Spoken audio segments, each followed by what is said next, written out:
Hi అండి, అందరికీ నమస్కారం.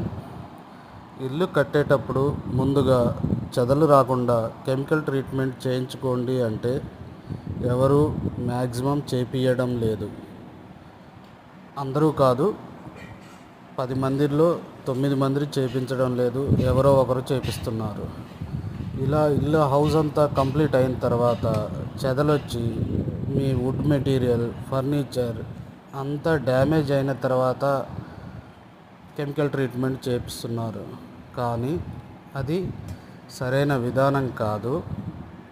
ఎవరైనా సరే రీసెంట్గా ఇల్లులు కడుతుంటే బేస్మెంట్ పొజిషన్లో ఉన్నప్పుడే కెమికల్ ట్రీట్మెంట్ చెదలు రాకుండా చేపించాలి.